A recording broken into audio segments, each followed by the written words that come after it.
Football is beautiful, we already know of that, and the beauty of it is sometimes the incredible happens. Liverpool, after coming back from 3-0 down at half-time in the Champions League final against one of the greatest AC Milan teams we've ever seen, to come back to 3-3 and to win on penalties in the most remarkable way imaginable. Incredible pieces of technical brilliance that may never happen again. The one I think of is Jack Wilshere's incredible goal versus Norwich City, with an incredible team move that I've never seen happen again since. Or it could be a game, it could be the greatest game you've ever seen, which for many people in recent memory would be the 2022 FIFA World Cup final. What is the rarest thing in football history? And you may say something quirky, like, Burnley winning a game.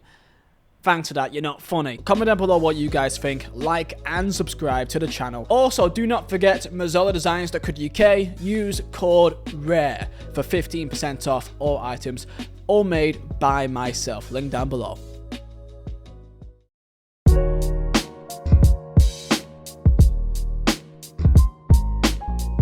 Now, this video idea came to mind because of the recent Super Cup final in Turkey, where Fenerbahce listed out an under-19 squad due to their continuous protest against the Turkish Football Federation, and after a single minute withdrew and forfeited from the game, making it most likely, I'm guessing, the fastest cup final win in football history. 1 minute is all it took to win the game. And it made me think, how many times in football history has a game been forfeited in this manner? This has happened a couple of times, and for various reasons. One could be due to a lack of payment. This happened back in 2019, where Brentford was meant to play Bolton Wanderers, and this was forfeited by Bolton, and Brentford was given the 3 points. This was due to the Bolton players being unpaid and therefore went on strike. Another example could be back in 2000, involving Barcelona in the semi-final of the Copa del Rey. This was again another protest, this time towards the federation, where due to the scheduling of the semi-final, Barcelona held a protest as they couldn't field a full team of players. The issue lied where the Copa del Rey semi-final against Atletico Madrid fell on the same day as many of the Barcelona players were away on international duty. Don't forget, this is Barcelona, with a vast majority of players are international, so therefore they really had no team to actually list out. Despite appealing to the Spanish Football Federation, they denied,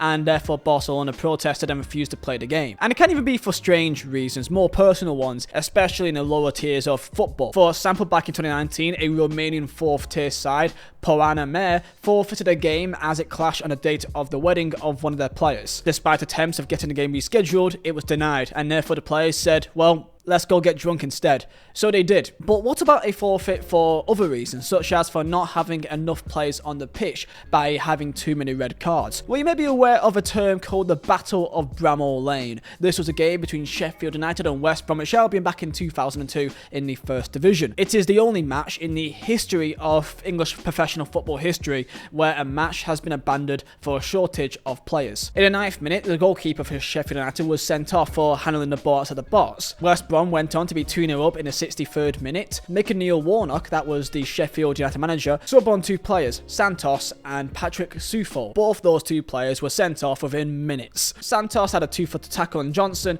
and Sufol headbutted McInnes in a fight, down to 8 men. And during the game, Sheffield United midfielder Michael Brown and defender Robert Olathorn suffered injuries, therefore meaning they could no longer take part in the match. And as Sheffield United already used their 3 subs, they couldn't bring anyone on, and by the rules of the game, if you go down to 6 men, then you have to forfeit. Those things are quite rare, but what about the term ghost goal? These are one of my favourite moments, and I did an entire video on these ghost goals about 9 months ago, and is truly remarkable. One of the most famous, of course, being Frank Lampard v Germany in the 2010 World Cup round of 16, where the ball by every single metric went over the line and was not deemed as a goal. People still to this day are adamant that this would make a difference to the match. Personally, no. What about Bayer Leverkusen, who of course are in fantastic form right now? What about back in 2014, where Stefan Kiesling scored one of the most iconic ghost goals you've ever seen? Corner by Castro, went onto the near post by Kiesling, and it went into the back of net. One issue, it went through the side of the net, and through a tiny little hole that was found to the side netting, it went through that gap and was classified as a goal, despite not actually going through the post. And potentially one of the most famous and iconic goals ever to exist was, of course, the 1966 World Cup final, where Geoff Hurst shot from 10 yards out, the ball bounced off the crossbar and bounced onto the line or across the line. The referee couldn't make the call, and all eyes went on the Azerbaijani linesman Tawfiq Baramov, who gave it as a goal. And to this day, despite technology, still claims he went over the line. But again, just like Chelsea v Liverpool, they still believe this is nonsense. Ghost goals are fantastic, but I want to tell you about a card that you may have never seen before. You know of yellow card or red card. What about the white card? No, that's not a term for ideologies. For the first time ever, a white card was shown in a match between Benfica and Sporting Lisbon. This happened in a women's game between Sporting Lisbon and Benfica, in which Benfica won 5-0. But what is the white card? Well, this is known as the fair play card. That was introduced in Portuguese football to promote sportsmanship, and it is only Portugal that has ever adopted the white card. And if this will ever be used in other countries, maybe time can tell. So you've heard of white card. What about green card? A green card has existed and has been implemented in Italy's Serie B league. In this competition, green cards were given for fouls that was considered to be between a yellow and a red card offence. If you received a green card, it meant that you had to leave the field immediately. However, a sub can be made. So you are sent off, but your team is not down to 10 men. You can still make a sub. Christian Galano was the first player to ever receive a green card. So let's go into the most one-of-one moments that's ever happened on a football pitch. Are you ready? Let's begin. An ambulance broke down on the football pitch.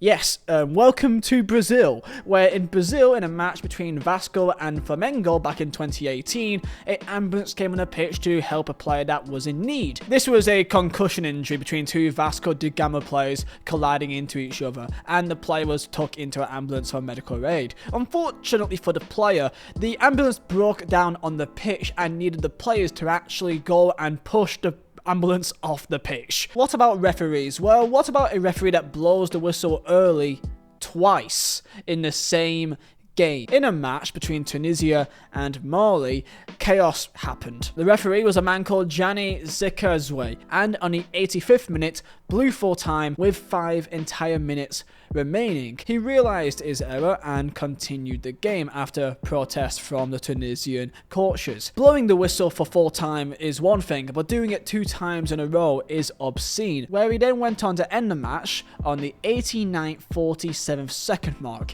with 13 seconds left to play, and you'd also imagine what should be added time. Apparently added time did not exist in his thoughts. Tunisia was losing the game 1-0, just to add some context into it, and the officials was given an escort off the pitch by security due to the protest that was happening. Now, I'm going to give my own personal story here. Now, I'm sure this has happened before, but one of the most iconic and, well, infamous moments that I remember was when a goal is not shown to the fans. If you are an Englishman, you know exactly what I am on about. The 2010 South Africa World Cup, the first game of the group stage. So much hype and expectation. It's a World Cup, it's the first game, and there was everything on the line. Guess what? ITV Sport, Glenn Johnson on the right side of the pitch with a throw-in about to come in. However, strangely, it immediately cut to images of cars, which was quite confusing. The infamous Hyundai advertisement took place, which lasted an entire 10 seconds, usually there for the half-time break. However,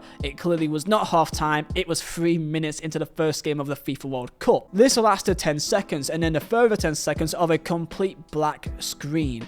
Then, when the pictures of the game came back up again, the English players was already at the end of celebrating their goal. Steven Gerrard scored the first goal for England by the 3rd minute, and literally no one saw the goal. What made it even worse is that this really was the only happiness that England actually got from the entire tournament, and it didn't even get shown it. And then, of course, there's the remarkable when it comes to football on a more competitive level. When I was speaking earlier about the incredible comebacks and one-of-a-kind goals that you may never see ever again. It could be Zlatan Ibrahimovic's bicycle kick against England. When I think of once-in-a-lifetime goals, I think of the Zlatan goal. I was curious, so I wanted to search up what was deemed as the best goals in football history. And they all said one goal: Diego Maradona v England.